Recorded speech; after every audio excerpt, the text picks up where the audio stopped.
반갑습니다. 장기 투자하는 바더 장투빠입니다. 여러분, 요즘 주가가 좀 떨어지니까 또 AI 거품 아니냐는 말이 스멀스멀 나오기 시작하죠. 엔비디아 젠슨왕이 그 논란 오늘부로 종결시켰습니다. 하지만 오늘 진짜 주목해야 할 소식은 따로 있는데요. 우리 삼성전자가 테슬라의 칩을 만들기로 했잖아요. 그 속도에 박차를 가한다는 소식과 여기에 테슬라가 에너지 시장에서 어떻게 100년의 역사를 뒤집었는지, 그리고 스타링크의 압도적인 속도 성능까지 알아보겠습니다.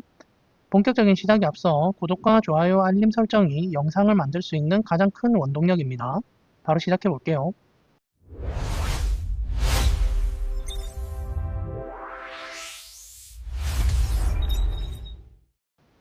자, 먼저 엔비디아 젠슨왕의 인터뷰 내용 좀 살펴볼게요. 최근 시장에서는 AI 이거 거품 아니냐, 빅테크 기업들이 돈을 너무 많이 쓰는 거 아니냐 하는 걱정이 많아지고 있는데요. 실제로 빅테크 기업들이 올해 쏟아붓겠다고 한 돈, 전문 용어로 카펙스라고 하는데요. 이 설비 투자 금액이 무려 6,600억 달러, 우리 돈으로 약 900조 원에 달합니다. 상황이 이렇다 보니 투자자들 사이에서는 이거 나중에 수익으로 돌아오는 거 맞냐 하는 불안감이 있었던 게 사실이에요. 그런데 이번 CNBC 인터뷰에서 젠슨왕이 이 논란을 아주 깔끔하게 정리해줬는데요. 젠슨왕은 지금의 상황이 절대 거품이 아니며 우리는 지금 새로운 산업혁명의 한복판에 있다고 강조했습니다. 젠슨왕의 논리는 아주 명쾌합니다. 아마존이나 마이크로소프트 같은 기업들이 쓰는 그 천문학적인 돈은 단순히 사라지는 비용이 아니라 미래를 위한 건설 비용이라는 겁니다. 마치 우리가 고속도로나 전력망을 깔아야 도시가 발전하듯이 지금은 AI라는 거대한 인프라를 깔고 있는 시기라는 거죠. 특히 재미있는 비유를 들었는데요. 과거 닷컴 버블 때는 광 케이블을 너무 많이 깔아두고 쓰지 않는다는 다크 파이버가 문제였지만 지금은 상황이 정반대라고 합니다. 지금은 칩이 남아서 도는 게 아니라 오히려 없어서 못 파는 상황이라는 거죠. 심지어 나온 지 6년이나 된 구형 칩인 A100조차 여전히 불티나게 임대되고 있다고 합니다. 젠슨왕은 이걸 두고 마치 숙성된 와인 같다라고 표현했습니다. 보통 전자제품은 시간이 지나면 똥값이 되기 마련인데 구형 칩까지 귀하신 몸이 됐다는 것은 그만큼 수요가 폭발적이라는 가장 강력한 증거겠죠.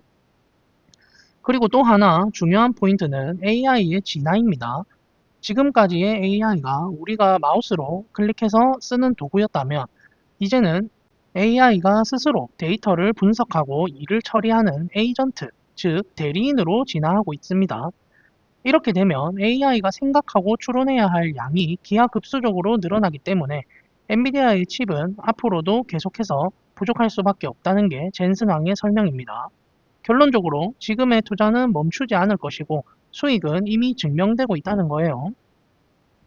자, 그럼 화제를 한번 돌려볼게요. 이번에는 테슬라 투자자분들이라면 정말 좋아하실 만한 그런 대박 소식이에요.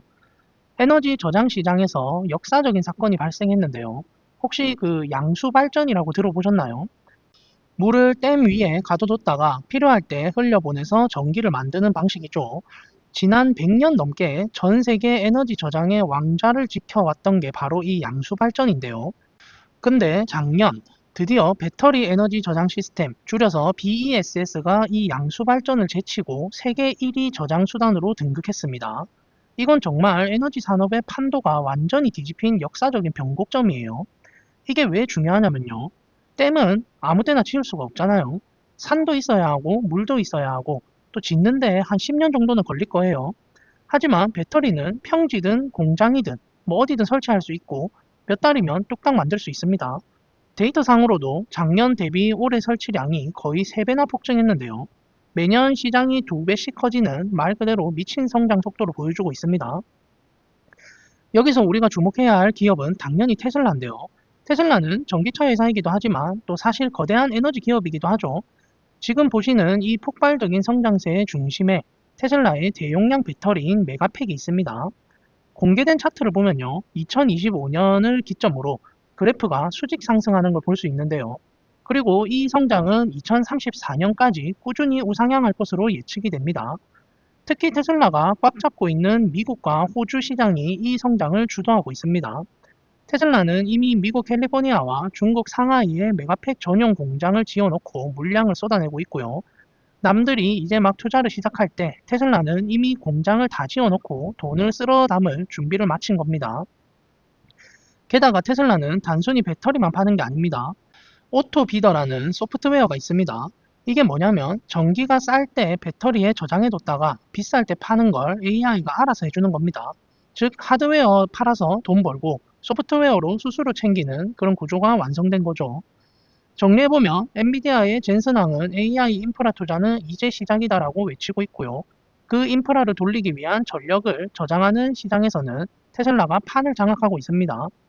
AI와 에너지는 뗄래야 뗄 수 없는 관계고 우리는 그 핵심에 있는 두 기업을 잘 지켜보고 있는 것 같아요. 자, 그럼 다음 소식은요. 자율주행 시장의 양대 산맥이죠. 구글의 웨이모와 테슬라. 이 두 기업에서 나온 굵직한 소식들을 각각 정리해 드릴게요. 먼저 구글 진영 웨이모 소식부터 살펴보겠습니다. 웨이모가 이번에 웨이모 월드 모델이라는 아주 강력한 시뮬레이션 기술을 발표했습니다. 이게 뭐냐면 구글 딥마인드가 만든 지니3라는 기술을 자율주행에 맞게 개조한 건데요. 쉽게 말해서 인공지능이 스스로 가상세계를 만들어내서 그 안에서 운전 연습을 하는 겁니다. 기존 시뮬레이터들은 단순한 비디오 게임처럼 화면만 만들어내는 경우가 많았는데 이번 웨이모 월드 모델의 핵심은 라이다 데이터까지 가짜로 완벽하게 만들어낸다는 점이에요. 라이다는 레이저를 쏴서 거리를 측정하는 센서잖아요. 웨이모 자율주행의 눈이라고 할 수 있는데 이 센서가 받아들이는 신호까지 정밀하게 시뮬레이션 한다는 거죠. 웨이모가 이걸 왜 만들었을까요? 바로 현실에서 데이터를 얻기 힘든 희귀한 상황 때문입니다. 예를 들어 고속도로에 비행기가 비상 착륙한다거나 갑자기 토네이도가 몰아치거나 도로에 코끼리가 나타나는 그런 상황 같은 거죠. 이런 걸 실제로 겪기 힘들잖아요. 그래서 이런 불가능한 상황을 시뮬레이션으로 만들어서 AI를 미리 훈련시키겠다는 겁니다. 기능도 상당히 놀랍습니다. 엔지니어가 텍스트로 명령만 내리면 날씨를 바꾸거나 주변 차들의 움직임을 조종할 수 있습니다. 심지어 우리가 스마트폰이나 블랙박스로 찍은 평범한 2D 영상을 넣으면 이걸 웨이모 자율주행 차가 보는 그 3D 센서 데이터로 싹 변환해주는 기능도 있다고 하네요.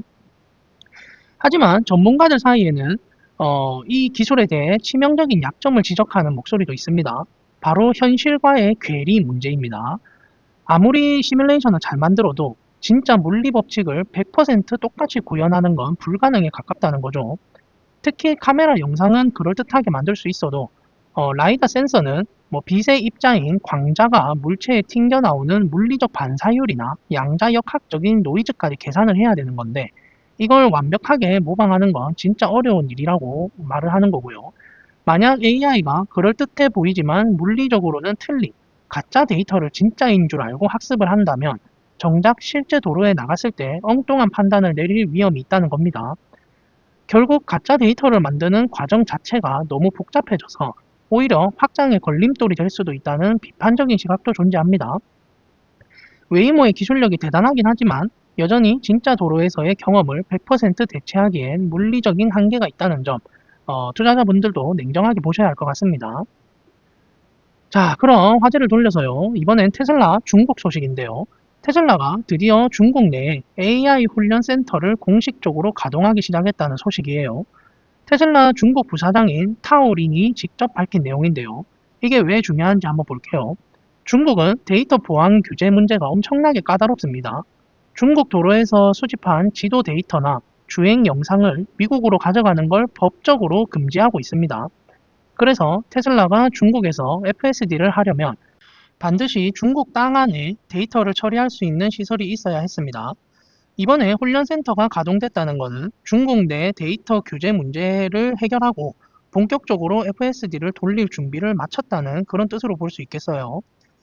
타오린 부사장은 이 센터가 중국 현지 도로와 운전 습관에 맞춘 AI 모델을 훈련시키는 데 집중할 것이라고 말했습니다. 사실 중국 도로는 미국보다 훨씬 복잡하잖아요. 오토바이도 많고 보행자도 많고요. 미국 데이터로 학습한 AI를 그대로 쓰면 사고 날 확률이 높아질 수 있거든요. 그래서 중국 전용, 즉 현지화된 FSD를 만들겠다는 그런 전략인 거예요. 타오린 부사장은 정확한 그 FSD 출시 날짜에 대해서는 말을 아꼈고요. 보조 자율주행 업무에 아주 적극적으로 참여하고 있다고 강조했습니다. 일론 머스크도 앞서 2월쯤 승인을 기대한다고 했었는데 중국 언론들은 아직 확정된 건 아니라고 그렇게 말은 하지만요. 훈련센터가 돌아가기 시작했으니 기술적인 준비는 거의 끝났다고 봐도 무방할 것 같습니다. 자, 그럼 마지막으로 어마어마한 소식 두 개를 보고 마무리해 볼게요. 우리 한국 투자자분들이 정말 기다렸던 소식, 바로 삼성전자와 테슬라의 협력 이야기로 문을 열어보겠습니다. 그리고 뒤이어 일론 머스크의 스타링크와 스페이스X 관련 소식도 준비했으니까 끝까지 함께 해주시기 바랍니다. 삼성전자가 드디어 테슬라라는 확실한 우군을 확보하면서 반등의 발판을 마련했다는 소식입니다. 이건 단순히 삼성전자가 테슬라 반도체를 대신 만들어준다는 위탁 생산의 의미를 넘어서요. 삼성의 2나노 공정 기술력이 글로벌 시장에서 제대로 검증받기 시작했다는 그런 아주 중요한 신호라고 볼 수 있습니다. 구체적인 일정을 보면 삼성전자는 빠르면 이번 달, 그러니까 2026년 2월부터 테슬라의 차세대 칩인 AI5 칩 시범 생산을 위한 웨이퍼 투입을 시작한다고 합니다. 여기서 2나노 공정이라는 최첨단 기술이 들어가는데요. 계획대로라면 내년인 27년에는 AI5 칩을 본격적으로 대량 양산하고 28년에는 그 다음 모델인 AI6 칩까지 삼성전자가 전담해서 생산하게 됩니다. 미국 텍사스 테일러시에 있는 삼성 공장 소식도 들어왔는데요. 이 공장이 예상보다 빠르게 가동 준비를 마쳤다고 하네요. 현재 공장의 일부 구역에 대해 임시 사용 승인, 영어로는 TCO라고 하는데 쉽게 말해 건물이 다 지어졌으니 이제 기계를 들여놓고 사람이 들어가서 일해도 좋다는 허가를 받은 거예요. 그래서 당장 다음 달부터는 반도체를 찍어내는 핵심 장비인 EUV 장비 테스트를 시작하고 올 하반기에는 본격적으로 공장을 돌릴 예정입니다. 정말 흥미로운 건 일론 머스크의 행보입니다. 일론 머스크가 삼성전자와의 실무 기술 회의에 직접 참석해서 진행 상황을 챙기고 있다고 합니다. 보통 CEO가 실무 회의까지 챙기는 건 드문 일인데 그만큼 이번 칩 프로젝트가 테슬라의 자율주행이나 로봇 사업에 사활이 걸린 문제라는 뜻이겠죠. 또 반대로 생각하면 삼성전자의 기술력을 그만큼 신뢰하거나 혹은 아주 절박하게 관리하고 있다는 뜻이기도 할 것 같아요. 물론 삼성 입장에서는 당장 초기 투자 비용도 많이 들고 수율, 즉 불량품 없이 제대로 된 제품이 나오는 비율을 잡아야 해서 당장은 적자일 수 있어요. 하지만 증권가에서는 이걸 미래를 위한 투자로 보고 있고요. 테슬라 칩 수주에 성공하면 앞으로 퀄컴이나 AMD 같은 다른 빅테크 기업들도 고객으로 끌어올 수 있는 강력한 포트폴리오가 되거든요. 2027년쯤에는 이 바운드리 사업이 흑자로 돌아설 것으로 기대하고 있습니다.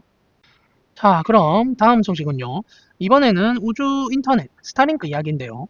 일론 머스크의 스타링크가 전 세계 위성 인터넷 시장을 그야말로 독점하고 있다는 데이터가 나왔습니다. 인터넷 속도 측정 사이트인 오클라 자료를 보면 2025년 3분기 전 세계 위성 인터넷 속도 테스트의 무려 97.1%가 스타링크 사용자였다고 합니다. 경쟁사인 비아셋이나 휴즈넷 같은 곳은 점유율이 1%대 수준이라 사실상 비교가 불가능할 정도로 스타링크가 압도하고 있는 상황이에요. 속도도 많이 개선됐습니다. 2022년에는 사용자가 갑자기 몰리면서 속도가 좀 느려지나 싶었는데 위성을 계속 쏘아 올리면서 2025년 기준 미국 내 다운로드 속도가 117mbps까지 올라왔습니다. 가장 많이 쓰는 나라는 역시 미국이고요. 그 뒤를 멕시코, 인도네시아가 잇고 있습니다. 전 세계 가입자가 벌써 900만 명을 넘었다고 하니 일론 머스크가 말한 인터넷 에브리웨어, 즉 지구 어디서든 인터넷을 쓰게 하겠다는 목표가 현실이 되고 있습니다. 자, 그리고 마지막으로 재밌는 소식이 있는데요. 일론 머스크가 자신의 우주기업인 스페이스X와 인공지능 회사인 xAI를 합치는 과정에서 아주 영리한 전략을 썼다는 분석이 나왔어요. 일론 머스크는 이 두 회사를 합치면서 삼각합병이라는 방식을 선택했습니다. 용어가 좀 어려운데 쉽게 설명해 드릴게요. xAI를 스페이스X의 100% 자회사, 즉 스페이스X라는 큰 우산 아래에 있는 새끼 회사로 만드는 겁니다. 이렇게 하면 세 가지 큰 이득이 있습니다. 첫째, 빅 문제예요. xAI가 그 X인 트위터를 인수하고 하면서 이제 생긴 빚이 엄청난데 이걸 당장 갚지 않아도 됩니다. 보통 회사가 합쳐지면 빚부터 갚아야 하는 경우가 많은데요. 이 방식을 쓰면 대출 조건을 그대로 유지할 수 있거든요. 그리고 둘째, 법적 보호막입니다. 만약 XAI나 그 아래 있는 소셜미디어 X가 딥페이크 문제 같은 걸로 유럽에서 소송을 당하거나 벌금을 맞더라도 모 회사인 스페이스X는 법적으로 보호를 받습니다. 리스크가 스페이스X로 번지는 걸 막아주는 방화벽 역할을 하는 거죠. 그리고 셋째, 세금인데요. 주주들이 합병 과정에서 당장 세금을 내지 않아도 되는 방식으로 처리가 되었습니다. 결과적으로 스페이스X는 로켓과 위성뿐만 아니라 인공지능과 데이터까지 모두 가진 거대 기업이 되었습니다. 두 회사의 가치를 합치면 무려 1조 2,500억 달러, 우리 돈으로 약 1,700조 원이 넘는다고 하니 정말 어마어마한 규모예요. 올해로 예상되는 스페이스X 상장에도 큰 그림을 그리고 있는 것 같아요. 자, 오늘 제가 준비한 소식은 여기까지고요. 오늘 소식에 대해 구독자님들은 어떤 생각이 드셨는지 자유롭게 댓글로 남겨주시면 함께 이야기 나눠보겠습니다. 이상으로 장기 투자하는 바더 장투바였습니다. 감사합니다.